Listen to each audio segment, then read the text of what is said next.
Nos acompaña en el estudio la alcaldesa de Guayaquil, Cintia Viteri. Gracias por estar aquí. Sin duda, desde fuera de la ciudad es imposible comprender la magnitud de la tragedia vivida aquí. Las proyecciones hablan hasta de 7.000 muertos en Guayas, pero todavía faltaría. Se supone que ya estamos llegando al pico. Desde su óptica, alcaldesa, ¿dónde estamos? Para poder entender la magnitud de lo que sucede en la provincia del Guayas y sobre todo en la ciudad de Guayaquil, cabe señalar las víctimas que hubo en el terremoto del 2016, 670 personas, Tania. Sin embargo, en la provincia del Guayas, durante marzo y abril, hasta mediados de abril, hay aproximadamente 8.000 víctimas en comparación con las personas que fallecieron durante el mismo periodo el año pasado.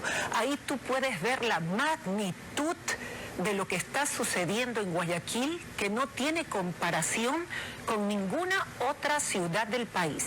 Este pueblo pacífico recibió una bomba desde el aire, como Hiroshima, en el corazón de la ciudad.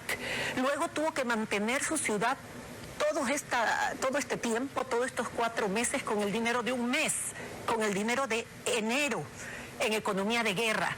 Y finalmente nosotros nos dimos la vuelta y dejamos de huir del virus y empezamos a perseguir al enemigo, como en Esparta. Ahora somos nosotros los que tocamos la puerta de cada uno de los hogares de los guayaquileños, llevando medicinas, médicos, oxígeno, fumigación, alimentos, kits para desinfección de eso y vamos sobre a hablar. todo trasladar al paciente si tiene síntomas moderados y que necesiten oxígeno a nuestros centros. De eso vamos a hablar un poco más adelante, pero muchos llegaron a dudar de usted, de haber dado positivo para el coronavirus. La señalaron por recuperarse demasiado rápido, la criticaron por supuestamente llegar tarde a la tragedia.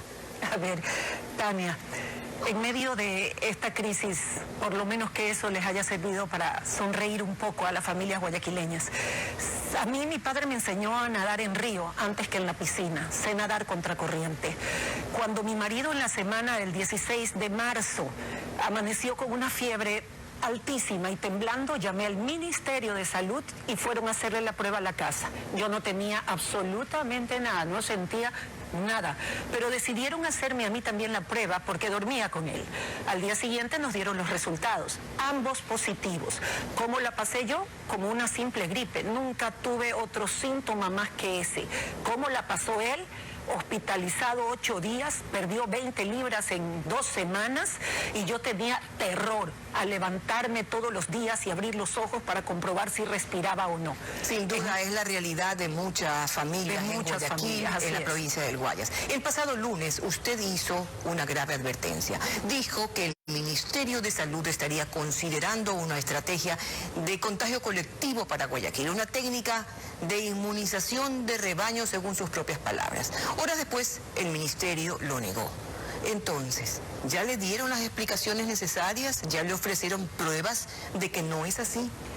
El vicepresidente de la República en una entrevista a nivel nacional señaló lo que podía suceder en el Ecuador con un contagio del 70% como en otro país europeo. Es decir, comparando ambas situaciones en un contagio colectivo, lo que se denomina, como usted bien dice, inmunización de rebaño. Me alegra que no sea así.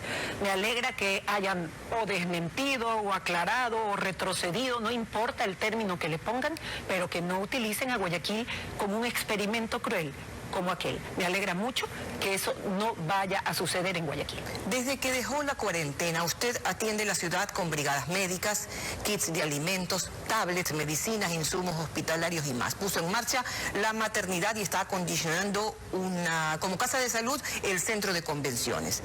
¿Es suficiente?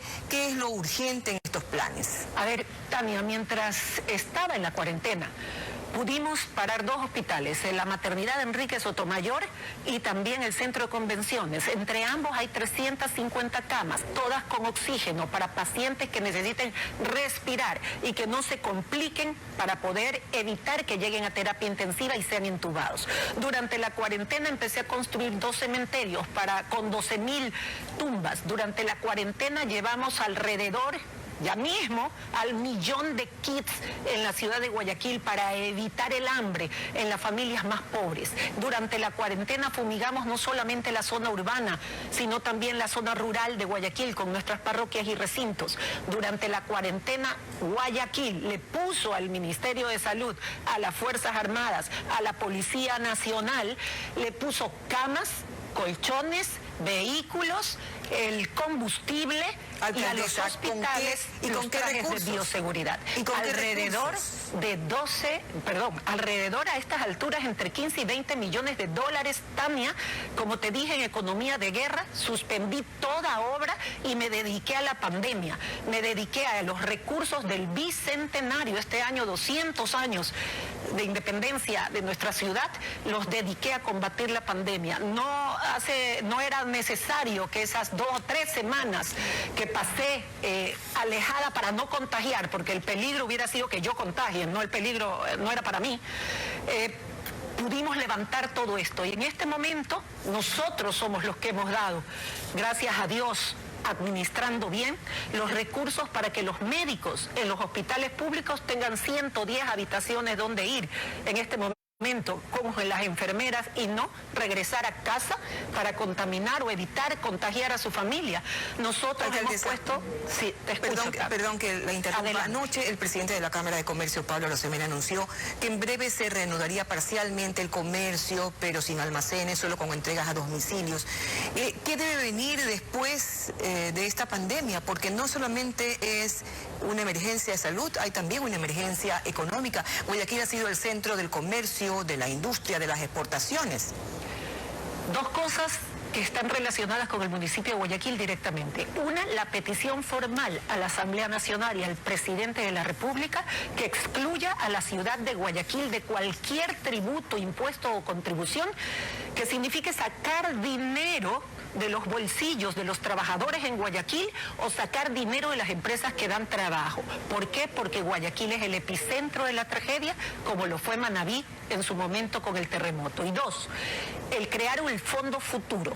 He destinado 50 millones de dólares que eran para obras también en la ciudad de Guayaquil para poder dar crédito a largo plazo a bajas tasas de interés, y para eso tengo una mesa económica, para reactivar los pequeños y medianos negocios, para darles capital de trabajo, que paguen a sus empleados para que no los despidan y que paguen el seguro social para que ellos tengan cobertura.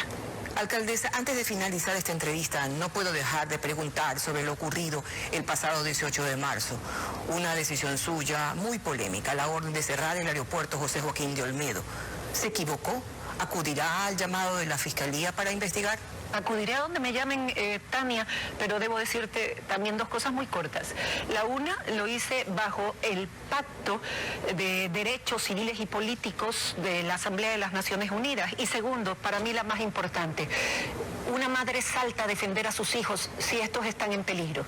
Y eso hice yo, sin importar las competencias, no competencias, las consecuencias personales que iban a venir en lo posterior. Aquí estoy. Que se haga lo que se tenga que hacer. Sin importar las consecuencias, lo ha dicho usted. Gracias por acompañarnos. Ha sido la alcaldesa de Guayaquil, Cynthia Viteri. Regresamos. Gracias a ustedes.